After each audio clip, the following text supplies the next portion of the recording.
the sound of rain against glass, a baby's soft cry in the dark, and the low hum of a car engine trying to fight the cold. That's where the story begins. Not in a home, not in a bed, but in a parking lot, with a father who's lost everything except the reason he keeps breathing. Ryan Hale hadn't slept in 2 nights. Every few minutes, he checked the baby seat beside him, brushing his daughter's tiny cheek with trembling fingers, just to make sure she was still warm. Her name was Lily, 1 year old. His entire world, asleep in a car that hadn't moved for 3 days. Outside, the world kept spinning. People went to work, laughed in diners, walked dogs under neon lights. But inside that old sedan, time had stopped. The heater barely worked. The fuel gauge hovered near, empty. And the man in the driver's seat whispered the same prayer he'd whispered every night for weeks. Please, just let her stay warm till morning. You see, Ryan wasn't always this man. He used to build homes for other people. Now, he couldn't even keep a roof over his own child. Before the world caved in, he had a wife, a steady job, and a plan. But plans crumble when grief walks in. His wife, Emma, died suddenly of heart failure one quiet afternoon. 1 minute, she was humming lullabies while folding laundry. The next, she was gone. No warning. No goodbye. And just like that, his world shattered into silence. Hospital bills bled him dry. He worked double shifts, triple shifts, until exhaustion stole his focus and his job slipped away too. The landlord waited a week before handing him a letter that began with, "We're sorry." But sorry didn't pay rent. Within a month, Ryan went from a man with a home to a man holding his baby in the front seat of a car he didn't know he'd live in. He told himself it was temporary. Just a few nights until he found something. But a few nights turned into weeks, and then into routine. A toothbrush in the glove box, a pack of diapers in the trunk, baby bottles lined on the dashboard. That car became their shelter, their prison made of steel and hope. Every night, after feeding Lily, he'd tell her stories in the dark, stories of the life she'd one day have. He'd smile as he spoke, but the tears always fell silently. He was her protector, her father, and he was failing. But even broken fathers still dream.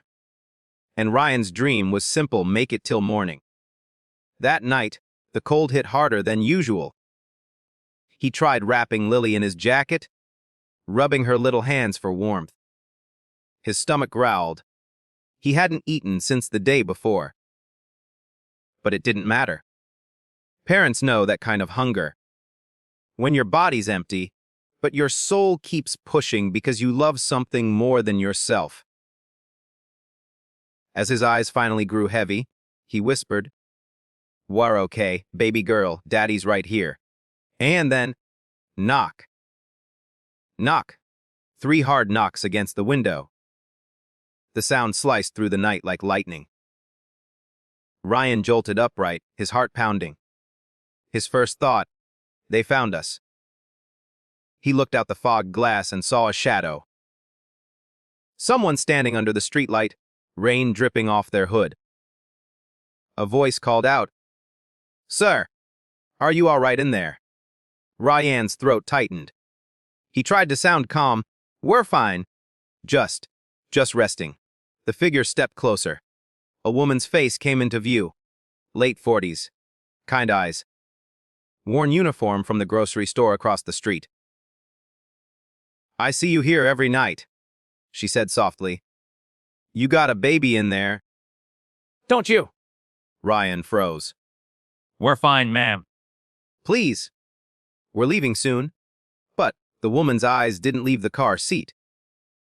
She saw Lily's small form, her chubby hands curled under the blanket. "She shouldn't be sleeping in the cold," the woman whispered. "Come inside." Just for tonight? Ryan shook his head instantly. No, I can't take charity. Her expression didn't change. It's not charity, she said. It's compassion. There's a difference. For a long moment, he just stared at her through the glass. And then Lily coughed. The sound tore through him like a blade. Without another word, he opened the door. The rush of warm air from the store's doorway hit him like sunlight. Inside, the fluorescent lights buzzed softly. The smell of bread baking in the back made his eyes sting. The woman, Margaret, led him to the staff room. Sit, she said, pulling out a chair. I'll get the baby something warm. Ryan sat down slowly, holding Lily like a lifeline. He tried to thank her, but his voice cracked before the words came out. Margaret poured hot milk into a bottle, handed it over, and simply said, Feed her. That's all you need to do right now. He fed his daughter in silence, the warmth spreading through his chest. As she drifted back to sleep, Margaret watched, her own eyes glistening. Where's her mother? She asked softly. Ryan hesitated. Gone. 2 months. Margaret swallowed. And you've been out here since? He nodded. I didn't want to lose her, too. I was afraid if I asked for help, they'd take her.